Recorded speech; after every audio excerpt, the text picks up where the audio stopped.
فرزند زہرا یہ حالات برے ہیں۔ کاشانہ بصیرت ایک ایسا مکمل یوٹیوب چینل جس پر محروم بصارت کے لیے بالخصوص اور تمام افراد کے لیے بالعموم سینکڑوں کی تعداد میں اسلامی کتب دستیاب ہیں۔ لہذا گزارش ہے کہ آپ اپنی ذمہ داری نبھاتے ہوئے کاشانہ بصیرت کو سبسکرائب کرنے کے ساتھ ساتھ بیل آئیکن کو پریس کیجئے تاکہ آپ علم کے حصول کے ساتھ ساتھ مذہب اہل بیت کی اشاعت میں بھی اہم کردار ادا کرتے رہیں۔ کاشانہ بصیرت۔ فرزند زہرا یہ حالات برے ہیں۔ بسم اللہ الرحمن الرحیم۔ السلام علیکم۔ یہ کتاب آپ کے لیے کاشانہ بصیرت کی یوٹیوب چینل کی جانب سے ریکارڈ کی جا رہی ہے۔ نام کتاب حیات القلوب، جلد دوم، تالیف علامہ مجلسی علیہ رحمہ۔ اب ہم کتاب کا پارٹ نمبر 68 پڑھیں گے۔ 39واں باب غزوہ خیبر کا بیان کا بقیہ حصہ، صفحہ نمبر 663۔ قطب راوندی اور شیخ تبریسی نے روایت کی کہ جنگ خیبر ماہ ذی الحجہ سن 6 ہجری میں اور بعض کا قول ہے کہ 7 ہجری کے شروع میں واقع ہوئی۔ جناب رسول خدا نے 20 روز سے زیادہ ان کا محاصرہ فرمایا۔ خیبر کے قلعوں میں 14,000 یہودی تھے۔ حضرت ہر ایک قلعے کو فتح کرتے چلے گئے۔ ان کا سب سے زیادہ مستحکم قلعہ قموس تھا۔ اس کے لیے حضرت نے ابو بکر کو علم دیا، وہ بھاگ کر واپس آ گئے۔ پھر عمر کو دیا، وہ بھاگ کر چلے آئے۔ تو حضرت نے فرمایا کل میں علم اس کو دوں گا جو خدا و رسول کو دوست رکھتا ہے اور خدا و رسول اس کو دوست رکھتے ہیں۔ وہ بھاگنے والا نہیں ہے بلکہ حملہ کرنے والا ہے۔ صحابہ میں سے جو منافقین تھے کہنے لگے کہ پیغمبر کی اس قول سے علی تو مراد ہو نہیں سکتے، ہم تو ان کی طرف سے مطمئن ہیں کیونکہ وہ درد چشم کی وجہ سے اپنے پیروں کو تو دیکھ نہیں سکتے۔ امیر المومنین علیہ السلام نے ان کی باتیں سنی تو کہا خدا بندہ کسی چیز کو جس سے تو روک دے اس کو کوئی عطا کرنے والا نہیں اور جس کو تو عطا فرمائے اس سے کوئی روکنے والا نہیں۔ جب دوسرے روز صبح ہوئی، حضرت اپنے خیمہ اقدس سے برآمد ہوئے، علم کو خیمے کے باہر سامنے رکھ دیا۔ سب کی یہی تمنا تھی کہ علم اسی کو مل جائے، حتیٰ کہ جناب عمر باوجود اس کے کہ اپنے آپ کو آزما چکے تھے کہتے تھے کہ مجھے کبھی علم کی تمنا نہ ہوئی سوائے اس روز کے، لیکن حضرت صلی اللہ علیہ وسلم نے فرمایا علی کو بلاؤ۔ لوگ یہ سن کر ہر طرف سے شور کرنے لگے کہ ان کی آنکھیں اس طرح پرآشوب ہیں کہ اپنے سامنے دیکھ نہیں سکتے۔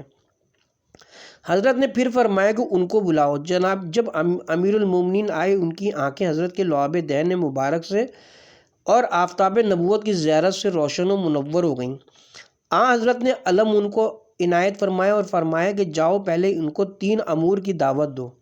اول یہ کہ مسلمان ہو جاؤ اور مسلمانوں کے احکام کو قبول کریں، وہ اپنے مال و دولت کے مالک رہیں گے۔ دوسرے یہ کہ جزیہ دینا قبول کریں، اس صورت میں بھی ان کی جان و مال محفوظ ہے۔ تیسرے یہ کہ جنگ کریں۔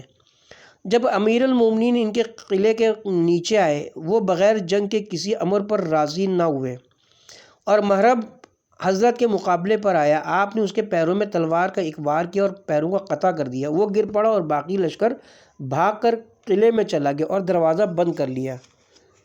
قطب راوندی کی روایت کے مطابق ان کے قلعے میں ایک پتھر بہت بڑا تھا جس کے درمیان سوراخ کر دیا تھا۔ امیر المومنین نے اپنے بائیں ہاتھ سے کمان پھینک دی چونکہ دائیں ہاتھ میں تلوار لیے ہوئے تھے۔ اپنے اسی بائیں ہاتھ کو اس پتھر کے سوراخ میں ڈال کر ولایت کی قوت سے اس دروازے کو اپنی طرف کھینچا اور اکھاڑ لیا اور ہاتھ میں سپر کے مانند لیے ہوئے قلعے میں داخل ہو گئے اور ان سے جنگ کرنے لگے۔ جب یہودی بھاگ گئے، دروازے کو اپنے پیچھے اس طرح پھینکا کہ لشکر کے آخر میں جا کر گرا۔ جب لوگوں نے اس فاصلے کو ناپا تو 40 ہاتھ دور جا کر گرا تھا۔ پھر 40 اشخاص جمع ہوئے اور اس پتھر کو اپنی جگہ سے نہ ہلا سکے۔ مؤلف فرماتے ہیں کہ حضرت ابو بکر اور عمر کا بھاگنا اور حضرت کا یہ فرمانا کہ علم اس کو دوں گا جو خدا و رسول کو دوست رکھتا ہے اور خدا و رسول اس کو دوست رکھتے ہیں، متواترات سے ہے، جس کی بخاری و مسلم اور سارے محدثین عامہ نے اپنی اپنی صحاح میں روایت کی ہے، اور اکثر فضائل و مناقب جو امیر المومنین کے مذکور ہوئے عامہ کی معتبر کتابوں میں درج ہیں۔ اور یہی واقعہ اس کے لیے جس کو تھوڑی سی بھی سمجھ ہوگی ان حضرت کی خلافت کے حق میں خلافت کے حق ہونے اور ابو بکر و عمر کے عدم استحقاق پر کافی ہے۔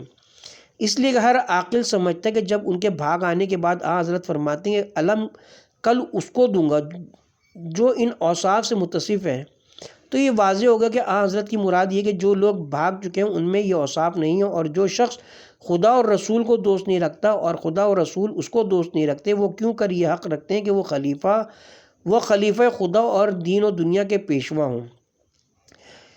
شیخ تبریسی نے بسند موثق امام محمد باقر علیہ السلام سے روایت کی کہ جس وقت جناب امیر علیہ السلام یہودیوں کے قلعے کے دروازے پر پہنچے، ان سب نے قلعے کا دروازہ بند کر لیا۔ حضرت نے دروازے کو اکھاڑ کر سپر بنا لیے، پھر اس کو اپنی پشت پر رکھ کر خندق کا پل بنا دیا اور لوگ تمام اس پر سے گزرے، لیکن حضرت کو لوگوں کی گرانی مطلق محسوس نہ ہوئی۔ پھر دروازے کو پھینک دیا۔ جب حضرت صلی اللہ علیہ وسلم کو یہ خوشخبری دی گئی کہ امیر المومنین نے قلعے کو فتح کر لیا، حضرت خود قلعے کی جانب روانہ ہوئے۔ امیر المومنین حضرت کے استقبال کے لیے باہر آئے۔ جب حضرت کی نظر جناب امیر پر پڑی، فرمایا کہ تمہارے لائق شکریہ کوشش اور مردانگی کی اطلاع مجھ کو ملی، خدا تم سے راضی اور میں تم سے خوشنود ہوں۔ یہ سن کر امیر المومنین کے آنسو نکل آئے۔ پیغمبر نے پوچھا، یا علی روتے کیوں؟ عرض کی خوشی کے آنسو ہیں کیونکہ آپ نے بشارت دی کہ خدا اور رسول مجھ سے راضی ہیں۔ جناب امیر نے جو عورتیں گرفتار کی تھیں ان میں صفیہ دختر حی بھی تھی۔ امیر المومنین نے بلال کو بلا کر سپرد کیا اور فرمایا کہ رسول اللہ کے سوا کسی کو نہ سپرد کرنا، وہ ان کے بارے میں جیسا مناسب سمجھیں گے کریں گے۔ بلال ان کو قتل گاہ سے لے کر آئے۔ جب ان کی نظر کشتوں پر پڑی، ایسی حالت طاری ہوئی کہ غم سے نزدیک تک کہ ان کی جان نکل جائے۔ جب ان کو حضرت کی خدمت میں لائے اور سرور کائنات نے جناب صفیہ کی ایسی کیفیت مشاہدہ فرمائی، بلال پر عطا فرمایا اور فرمایا کہ شاید تیرے دل سے رحم زائل ہو چکا کہ ایک کمزور دل عورت کو اس کے عزیزوں کے لاشوں کی طرف سے گزارتا ہے۔ پھر حضرت نے جناب صفیہ کو آزاد کر دیا اور خود ان سے نکاح کر لیا۔ اسی زمانے میں چند روز پہلے صفیہ سے کنانہ بن ربیع بن ابی الحقیق کی شادی ہوئی تھی۔ صفیہ نے ایک روز خواب دیکھا تھا کہ چاند ان کی گود میں آ گیا۔ انہوں نے خواب اپنے شوہر سے بیان کی۔ اس نے ان کے منہ پر تماچا مارا جس سے ان کے رخسار سیاہ ہو گئے اور کہا، یہ تمنا رکھتی کہ محمد صلی اللہ علیہ وسلم بادشاہ حجاز تجھ کو لے لے۔ حضرت نے جب ان کے چہرے پر اس تماچے کا اثر دیکھا تو پوچھا کہ تمہارا منہ کیوں سیاہ ہے؟ انہوں نے واقعہ بیان کیا اور کتاب مشارق الانوار میں روایت ہے کہ جب صفیہ خدمت حضرت میں لائی گئیں، وہ نہایت حسین و جمیل تھیں۔ حضرت نے ان کے چہرے پر ایک خراش مشاہدہ فرمایا۔ اس کا سبب پوچھا تو صفیہ نے کہا، جب علی نے قلعے کے دروازے کو ہلایا تو تمام قلعہ ہل گیا اور عورتیں جو قلعے کے اوپر سے دیکھنے میں مشغول تھیں سب گر پڑیں اور میں اپنے تخت پر سے گری۔ میرا منہ تخت کے پائے سے ٹکرایا اور زخمی ہو گیا۔ حضرت نے فرمایا، اے صفیہ، علی کا مرتبہ خدا کے نزدیک بہت بلند ہے۔ علی نے جب دروازہ قلعے کو حرکت دی تو نہ صرف قلعے کو زلزلہ ہوا بلکہ تمام آسمان اور تمام زمین کو زلزلہ ہوا، حتیٰ کہ عرش الہی اس برگزیدہ خدا کے غضب سے کانپ گیا۔ اور جب اس شیر حق نے مرحب کو دو ٹکڑے کیا، جبرائیل حیرت میں غرق حضرت کے پاس آئے۔ حضرت نے پوچھا، اے جبرائیل، کس بات سے تعجب ہے؟ جبرائیل نے کہا، فرشتے ملکوت الاعلیٰ میں ندا کر رہے، لا فتح الا علی لا سیف الا ذوالفقار۔ مجھے تعجب یہ کہ جب میں قوم لوط کی ہلاکت پر مامور ہوا، ان کے 7 شہروں کو زمین کے نیچے 7ویں طبق سے جدا کر کے اپنے بازو کے ایک پر کے اوپر اٹھا لیا اور بلند کیا اور اس قدر اونچا اٹھایا کہ اہل آسمان ان کے مرغ کے بانگ دینے کی آواز اور ان کے بچوں کے رونے کی صدائیں سننے لگے، اور میں یوں ہی بلند کیے ہوئے صبح تک خدا کے حکم کا منتظر رہا۔ ان کی گرانی مجھ کو مطلق محسوس نہ ہوئی۔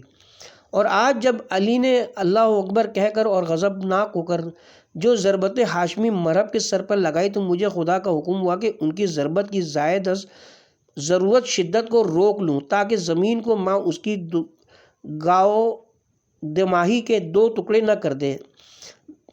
میں نے زمین پر اپنے پر بچھا دی اور اس ضربت کو روک لیا، لیکن اس ضربت کی گرانی میرے پروں پر ان 7 شہروں کی گرانی سے زیادہ تھی۔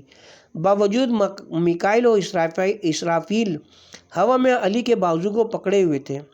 شیخ تبریسی نے روایت کی کہ ابن ابی الحقیق نے حضرت کی خدمت میں پیغام بھیجا کہ میں امان چاہتا ہوں اور قلعے سے آپ کی خدمت میں آنے اور گفتگو کرنا چاہتا ہوں۔ حضرت نے منظور فرمایا۔ اس نے خدمت میں حاضر ہو کر صلح کر لی کہ اس کی قوم کی جان کو امان دی جائے، ان کے لڑکے بچے عورتیں ان کے ساتھ رہنے دی جائیں، ان کے تمام مکانات کھیت اور مال و اسباب حضرت لے لیں سوائے ان کپڑوں کے جو پہنے ہوئے ہوں۔ تو حضرت نے ان شرائط پر صلح کر لی۔ جب اہل فدق نے یہ حال سنا تو انہوں نے بھی امان طلب کی اور اسی طرح حضرت سے صلح کر لی۔ پھر اہل خیبر نے کہا ہم دوسروں کی بنسبت اس زمین کو زیادہ بہتر آباد رکھ سکتے ہیں، یہ ہمارے ہی پاس رہنے دیجیے، اس کی نصف پیداوار ہم آپ کو دیا کریں گے۔ حضرت نے منظور فرمایا اور اس طرح ان سے معاملہ طے کر لیا، اور یہ شرط بھی کہ جب حضرت چاہیں گے ان کو ان کی زمین اور مکانوں سے نکال دیں گے، اور اہل فدق نے انہی شرطوں پر اقرار کیا۔ لہٰذا خیبر تو تمام مسلمانوں کا مال قرار پایا چونکہ جنگ کر کے حاصل ہوا تھا، اور فدق حضرت کے لیے مخصوص ہوا اس لیے کہ بغیر جنگ کے حاصل ہوا تھا۔ حضرت امام محمد باقر علیہ السلام سے منقول ہے کہ جب حضرت صلی اللہ علیہ وسلم خیبر کی مہم سے فارغ ہوئے تو چاہا کہ خیبر کے قلعوں پر کسی کو بھیجیں، لہٰذا علم ظفر شمیم کو لے کر فرمایا کہ کون ہے جو اس کو اپنے حق سے اٹھائے۔ زبیر کھڑے ہوئے اور کہا میں لیتا ہوں۔ حضرت نے فرمایا دور ہو۔ پھر سعد اٹھے اور حضرت نے ان سے بھی یہی فرمایا۔ پھر فرمایا اے علی تم اٹھو کہ یہ تمہارا حق ہے۔ حضرت علی نے علم کو لے لیا اور فدق کی طرف روانہ ہوئے اور ان سے صلح کی اس شرط کے ساتھ کہ ان کی جانیں محفوظ رہیں گی اور ان کے مال حضرت کے ہوں گے۔ اس لیے فدق کے تمام قلعے اور سارے شہر اور باغات اور کھیت وغیرہ حضرت سے مخصوص ہوئے جن میں مسلمانوں کا کوئی حق نہ تھا۔ اس وقت جبرائیل نازل ہوئے اور کہا خدا بند عالم آپ کو حکم دیتا ہے کہ اپنے قرابت داروں کو ان کا حق دے دو۔ حضرت نے فرمایا وہ کون ہے اور وہ حق کیا ہے؟ جبرائیل نے کہا تمہاری قرابت دار فاطمہ ہے اور تمام فدق ان کا حق ہے۔ یہ سن کر جناب رسول خدا نے جناب فاطمہ کو بلایا اور ہبہ نامہ لکھ کر فدق جناب فاطمہ کی ملکیت میں دے دیا۔ جب حضرت صلی اللہ علیہ وسلم نے وفات پائی اور ابو بکر و عمر نے فدق کو ان معظمہ سے چھین لیا۔ ابن شہر عشوب نے روایت کی کہ جناب رسول خدا صلی اللہ علیہ وسلم نے فدق کا رخ کیا۔ اہل فدق اپنے قلعوں میں سے ایک بہت مضبوط قلعے میں محفوظ ہو گئے۔ حضرت نے ان کو بلا کر فرمایا کہ اگر میں تمہارے اس قلعے کو جس میں تم بند ہو گئے ہو چھوڑ کر تمہارے تمام قلعوں کو کھول کر تمہارے سب اموال پر قبضہ کر لوں تو تم کیا کرو گے؟ انہوں نے کہا کہ ہم نے ان قلعوں پر نگہبان مقرر کر رکھے ہیں اور ان کی کنجیاں ہمارے پاس ہیں۔ حضرت نے فرمایا ان کی کنجیاں خدا نے ہم کو دے دی ہیں، وہ میرے قبضے میں۔ پھر ان کنجیوں کو لا کر دکھایا۔ ان لوگوں نے اس پر عتاب کیا جس کو کنجیاں سپرد کی تھی۔ اس نے حضرت کو کیوں دے دیں؟ اس نے قسم کھائی کہ کنجیاں میرے پاس ہیں، ان کو میں نے ایک تھیلے میں رکھ کر صندوق میں بند کر دیا اور صندوق کو ایک مضبوط مکان میں چھپا دیا ہے اور اس کے دروازے میں تالا ڈال دیا ہے۔ پھر وہ شخص اس مکان میں گیا اور دیکھا تو قفل اپنی جگہ پر موجود تھے لیکن کنجیاں نہ تھیں۔ وہاں سے واپس آ کر کہا کہ اب میں نے سمجھا کہ وہ پیغمبر ہیں، کیونکہ میں نے کنجیاں بہت محفوظ کر رکھی تھی اور چونکہ میں ان کو ساحر سمجھتا تھا توریت کی چند آیتیں دفعہ سحر کے لیے ان تالوں پر پڑھ دی تھیں۔ اب میں نے دیکھا تو سب تالے اپنی جگہ پر صحیح اور درست ہیں مگر کنجیاں نہیں ہیں، اس لیے سمجھ لیا کہ وہ ساحر نہیں ہیں۔ پھر وہ سب حضرت کی خدمت میں واپس آئے اور پوچھا آپ کو کس نے یہ کنجیاں دیں؟ فرمایا جس نے جناب موسیٰ کو الواح عطا فرمائی اور مجھے جبرائیل نے لا کر دیں۔ غرض وہ لوگ قلعے کے دروازے کو کھول کر حضرت کی خدمت میں آئے، ان میں سے بعض مسلمان ہوئے۔ حضرت نے ان کے مال سے خمس لیا اور باقی ان کے لیے چھوڑ دیا، اور جو شخص مسلمان نہ ہوا اس کے تمام مال پر حضرت نے قبضہ کر لیا۔ اس وقت آیت وآت ذی القربی حقہ پارہ نمبر 15 سورہ بنی اسرائیل آیت نمبر 26 نازل ہوئی۔ حضرت نے جبرائیل سے پوچھا کہ ذی القربی کون ہے اور اس کا حق کیا ہے؟ کہا فدق فاطمہ کو دے دیجئے جو ان کی والدہ خدیجہ اور ان کی بہن ہند ابی حالہ کی طرف سے میراث ہے۔ جب حضرت مدینے واپس تشریف لائے جناب فاطمہ کو طلب فرمایا اور فدق ان کے حوالے فرما دیا اور آیت مذکور کی تلاوت فرمائی۔ جناب فاطمہ نے عرض کی یا رسول اللہ جو کچھ میرا مال ہے وہ سب آپ ہی کے پاس میں چھوڑتی ہوں۔ فرمایا کہ میرے بعد تم سے لوگ نزا کریں گے۔ پھر صحابہ کو بلایا، ان کے سامنے تمام مال اور سامان ما املاک فدق کے حضرت فاطمہ کے سپرد فرمایا۔ جناب فاطمہ نے مال تمام مسلمانوں میں تقسیم کر دیا اور اس کی آمدنی سے ہر سال اپنے کھانے بھر کے لیے رکھ لیتی تھیں، باقی جو کچھ بچتا تھا مسلمانوں کو دے دیتی تھیں۔ حضرت صلی اللہ علیہ وسلم کی وفات کے بعد ابو بکر و عمر نے فدق حضرت فاطمہ سے غصب کر لیا۔ مولوی فرماتے ہیں کہ اس روایت کی تائید میں دوسری روایت فتح فدق کے متعلق ابواب معجزات میں گزر چکی۔ کتاب اختصاص میں بسند معتبر حضرت صادق علیہ السلام سے روایت ہے کہ ام ایمن نے ابو بکر و عمر کے سامنے گواہی دی کہ میں ایک روز جناب سیدہ کے گھر میں بیٹھی تھی کہ جبرائیل نازل ہوئے اور کہا، اے محمد صلی اللہ علیہ وسلم، اٹھیے کہ خدا نے مجھے حکم دیا کہ فدق کے حدود پر آپ کے لیے خط کھینچ دوں۔ حضرت اٹھے اور ان کے ہمراہ تشریف لے گئے اور تھوڑی ہی دیر میں واپس آ گئے۔ جناب فاطمہ نے پوچھا، کہاں تشریف لے گئے؟ فرمایا کہ جبرائیل نے میرے واسطے اپنے پروں سے فدق کے حدود پر خطوط کھینچے اور مجھے دکھایا اور مجھے حکم دیا ہے کہ میں فدق تمہیں دے دوں۔ پھر حضرت نے فدق ان کو دے دیا اور مجھ کو اور علی کو گواہ قرار دیا۔ مولوی فرماتے ہیں کہ قصہ فدق اور اس کا غضب کیا جانا عنقریب مفصل بیان کیا جائے گا۔ کلینی اور شیخ مفید نے بسندائے حسن و معتبر حضرت صادق علیہ السلام سے روایت کی کہ جب حضرت نے خیبر فتح کیا تو انہی کو دے دیا، اس شرط پر کہ باغات کے میوے اور کھیتی کا غلہ جس قدر پیدا ہوگا اس میں نصف کے مالک حضرت ہوں گے۔ جب پھلوں کے توڑنے کا وقت آیا، حضرت نے عبداللہ بن رواحہ کو بھیجا، انہوں نے غلہ اور میوہ جات وغیرہ کا تخمینہ کر کے 2 حصے کیے اور ان سے کہا کہ اگر ہمارا تخمینہ اور اندازہ تم کو منظور ہو تو ہمارا حصہ دے دو، اور اگر منظور نہ ہو تو ہم ہٹ جاتے ہیں، تم خود تخمینہ کرو، ہم تمہارا حصہ دے دیں۔ وہ بولے کہ اس انصاف کے سبب آسمان و زمین قائم ہیں۔ کتب راوندی نے روایت کی ہے کہ جب رسول خدا صلی اللہ علیہ وسلم نے خیبر والوں کا محاصرہ کیا، یہودی نے قبیلہ غطفان کے 14,000 سواروں کو جو ان کے ہم سوگند تھے مدد کے لیے بلایا تھا۔ حضرت کے پہنچتے ہی کسی نے ان کے درمیان ندا کی کہ اے قبیلہ غطفان والو، اپنے قبیلے میں واپس چلے جاؤ کہ وہاں کے لوگوں پر دشمنوں نے حملہ کر دیا ہے۔ وہ سب یہ سن کر واپس گئے اور وہاں جا کر دیکھا تو کوئی دشمن نہ تھا، تو ان لوگوں نے جانا کہ یہ خدا کی جانب سے تنبیہ کی گئی ہے۔ ادھر حضرت نے یہودیوں پر فتح پائی اور جناب امیر نے ان کے سب سے مستحکم قلعے کو سر کیا۔ بس ایک قلعہ رہ گیا تھا جس میں انہوں نے اپنے تمام مال اور کھانے کی چیزیں جمع کر رکھی تھیں، اس میں کوئی ایسا راستہ نہ تھا جس سے اس پر حملہ کیا جا سکتا۔ حضرت صلی اللہ علیہ وسلم نے اس قلعے کا محاصرہ فرمایا۔ چند روز کے بعد ایک یہودی ان میں سے حضرت کی خدمت میں آیا اور کہا، اے محمد صلی اللہ علیہ وسلم، مجھ کو اور میرے بچوں اور عورتوں کو امان دیجیے، میرا مال مجھ کو بخش دیجیے تو میں آپ کو بتاؤں کہ کس راہ سے اس قلعے کو فتح کیا جا سکتا ہے۔ حضرت نے فرمایا، میں نے تم کو امان دی، بتاؤ۔ یہودی نے ایک مقام پر نشان لگا دیا اور کہا، حکم دیجیے کہ یہاں نقب لگائی جائے۔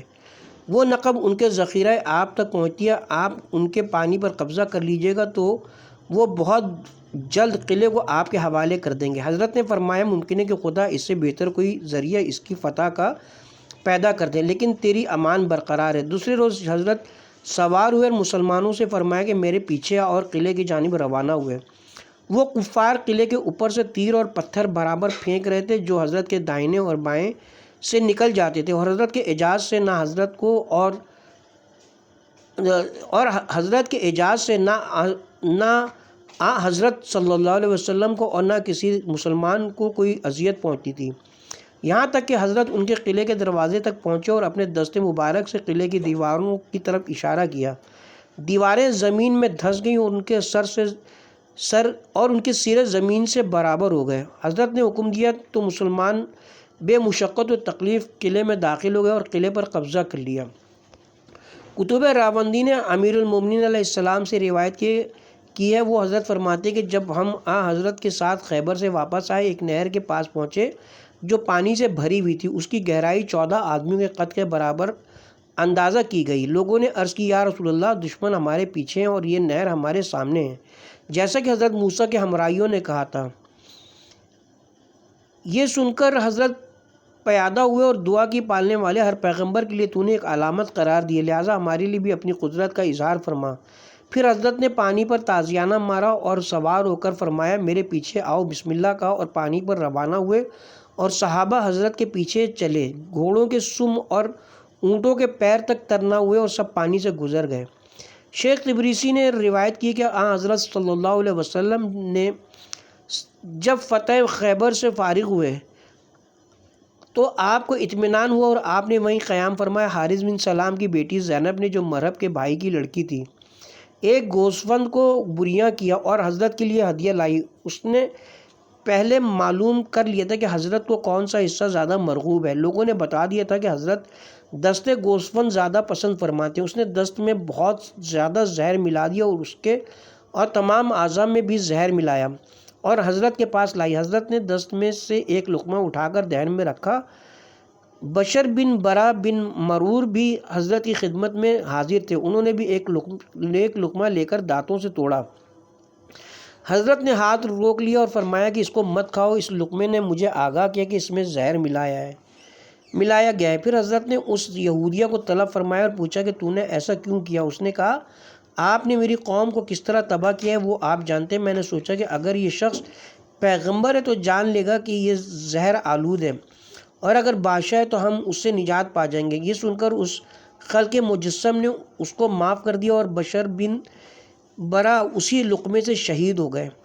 جب حضرت صلی اللہ علیہ وسلم کی وفات کا وقت آیا، بشر کی ماں حضرت کی عیادت کو آئیں۔ آپ نے فرمایا اے مادر بشر، میں نے جس روز سے وہ لقمہ خیبر میں تمہارے فرزند کے ساتھ کھایا ہے، ہر سال اس کا زہر جوش میں آیا کرتا ہے اور مجھے بیمار اور رنجور کر دیتا تھا، لیکن اس مرتبہ اس نے میری پشت کی رگیں توڑ ڈالی۔ مسلمانوں کا بیان ہے کہ پیغمبر بھی اسی زہر سے شہید ہوئے۔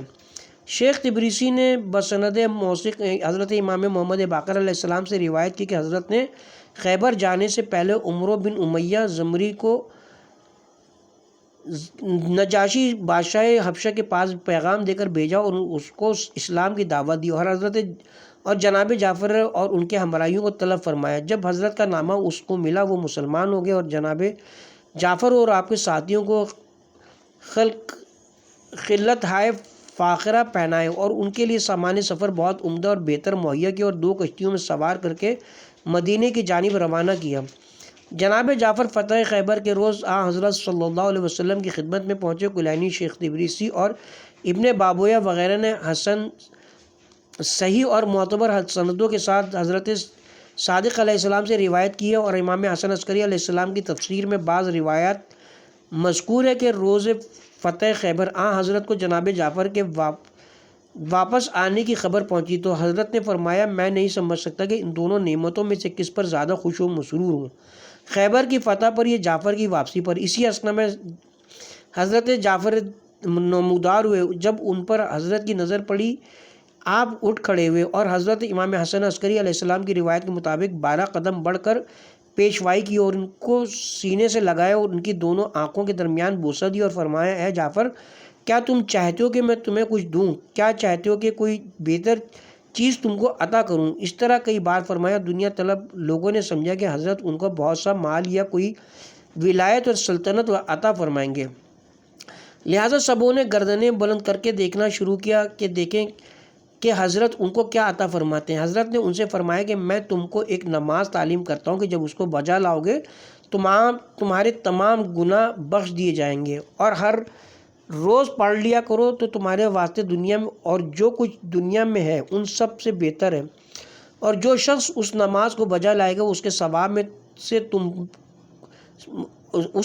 میں سے بھی تم کو حصہ ملے گا۔ پھر وہ طریقہ تعلیم فرمایا جو نماز جعفر طیار کے نام سے کتابوں میں درج ہے۔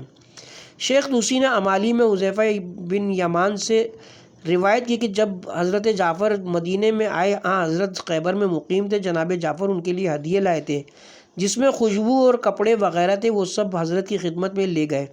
حضرت نے اس لباس میں سے ایک چادر اٹھا کر فرمایا کہ یہ اس کو دوں گا جو خدا اور رسول کو دوست رکھتا ہے اور خدا اور رسول اس کو دوست رکھتے ہیں۔ صحابہ نے گردنیں اس کے لیے بلند کی۔ آپ نے فرمایا علی کہاں ہے؟ عمار یاسر یہ سنتے ہی دوڑے اور جناب امیر کو بلا لائے۔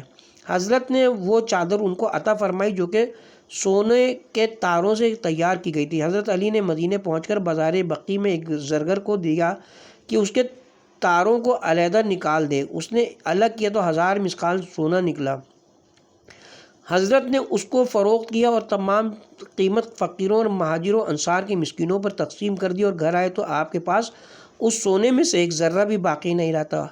دوسرے روز حضرت صلی اللہ علیہ وسلم نے آپ سے ملاقات کی۔ صحابہ کی ایک جماعت حضرت کے ساتھ تھی، جس میں جناب عمار اور حذیفہ بھی تھے۔ حضرت امیر المومنین علیہ السلام سے فرمایا حضرت صلی اللہ علیہ وسلم نے امیر المومنین علیہ السلام سے فرمایا کہ تم کو کل 1000 مسکال سونا ملا ہے، آج ہم اس گروہ صحابہ کے ساتھ تمہارے گھر دوپہر کو کھانا کھائیں گے۔ امیر المومنین کے گھر میں اس روز تھوڑی بہت کوئی چیز نہ تھی۔ آپ کو حضرت صلی اللہ علیہ وسلم سے عذر کرتے ہوئے شرم آئی اور کہا ہاں یا رسول اللہ، آئیے اور جو شخص چاہے آئے۔ غرض جناب رسول خدا امیر المومنین کے خانہ اقدس میں داخل ہوئے اور اپنے رفیقوں کو بھی لے گئے۔ حذیفہ کہتے ہیں کہ ہم 5 افراد تھے، میں تھا، عمار، سلمان، ابوذر اور مقداد تھے۔ جناب امیر نے جناب سیدہ سے چاہا کہ کچھ کھانا مہمانوں کے لیے طلب کریں۔ جب گھر میں تشریف لے گئے تو دیکھا ایک پیالہ ثرید گھر کے درمیان میں رکھا ہے، جس میں سے بھاپ نکل رہی ہے اور بہت سا گوشت اس کے پر رکھا ہوا ہے اور مشک کی خوشبو اس میں سے نکل رہی ہے۔ امیر المومنین وہ کاسہ جناب رسول خدا صلی اللہ علیہ وسلم کی خدمت میں لائے۔ ہم سب نے اس میں سے کھایا اور سیر ہو گئے، مگر اس میں کچھ کمی نہ ہوئی۔ پھر حضرت اٹھے اور جناب سیدہ کے پاس تشریف لے گئے اور پوچھا اے فاطمہ، یہ کھانا کہاں سے آیا؟ معصومہ نے عرض کی کہ یہ کھانا خدا کی جانب سے آیا تھا، بے شک وہ جس کو چاہتا ہے بے حساب روزی دیتا ہے۔ یہ سن کر حضرت آبدیدہ ہو گئے۔ آبدیدہ ہم لوگوں کے پاس واپس آئے اور فرمایا کہ خدا کا شکر ہے کہ میں نے اپنی زندگی میں اپنی بیٹی کے بارے میں وہ شرف دیکھ لیا جو جناب زکریا نے مریم کے لیے مشاہدہ کیا تھا کہ وہ جب ان کے محراب عبادت میں جاتے تو میوے وغیرہ دیکھتے تو دریافت کرتے کہ اے مریم یہ کہاں سے آئے؟ تو وہ کہتی تھی کہ خدا کی طرف سے، بے شک خدا جس کو چاہتا ہے بے حساب روزی دیتا ہے۔ شیخ تبریسی عبد الرحمن بن ابی لیلہ سے روایت کرتے ہیں کہ امیر المومنین شدت کی گرمیوں میں کبھی اون کے 2 کپڑے پہنتے اور کبھی جاڑوں میں باریک 2 کپڑے پہن کر نکلتے اور آپ کو پرواہ نہ ہوتی تھی۔ میرے احباب نے میرے پاس آ کر اس کا سبب دریافت کیا۔ میں نے لا علمی ظاہر کی تو انہوں نے کہا کہ اپنے والد سے کہنا کہ وہ اکثر امیر المومنین کی خدمت میں راتوں کو حاضر رہتے ہیں، شاید اس کی وجہ وہ معلوم کریں۔ عبد الرحمن نے کہا میں نے جب اپنے والد سے دریافت کی تو انہوں نے ایک رات خود جناب امیر سے پوچھا۔ حضرت نے فرمایا کہ کیا خیبر میں ہمارے ساتھ تم نہیں تھے؟ عرض کی ہاں تھا۔ تو فرمایا کہ کیا تم نے نہیں سنا تھا کہ اس وقت جب کہ ابو بکر و عمر حضرت کے علم کو میدان سے واپس لائے تو حضرت نے فرمایا کہ آج میں علم اس مرد کو دوں گا جو خدا اور رسول کو دوست رکھتا ہے اور خدا اور رسول اس کو دوست رکھتے ہیں۔ خدا اسی کے ہاتھ پر قلعے کی فتح عطا فرمائے گا، وہ بہت حملے کرنے والا ہے، بھاگنے والا نہیں ہے۔ پھر مجھ کو طلب کیا اور علم میرے ہاتھ میں دیا اور فرمایا خدا بندہ اس کو گرمی اور سردی سے محفوظ رکھ۔ پھر اس کے بعد سے نہ مجھ کو گرمی کا کبھی احساس ہوا نہ سردی معلوم ہوئی۔ اس حدیث کو بحقی نے جو علماء عامہ میں بہت مشہور ہے کتاب دلائل النبوت میں بہت سی احادیث سے خیبر اور امیر المومنین کے مناقب کے ساتھ درج کیا ہے جو سابقاً مذکور ہو چکی ہیں۔ اس کے ساتھ ہی اب ہم کتاب کے پارٹ نمبر 68 کا اختتام کرتے ہیں۔ 39واں باب غزوہ خیبر کا بیان بھی اپنے اختتام کو پہنچا۔ صفحہ نمبر 671 سے 40واں باب غزوہ عمرہ قضا اور حضرت کا بادشاہوں کو دعوت اسلام دینا اور غزوہ موتہ تک کے تمام واقعات کا ذکر کیا جائے گا پارٹ نمبر 69 میں انشاءاللہ۔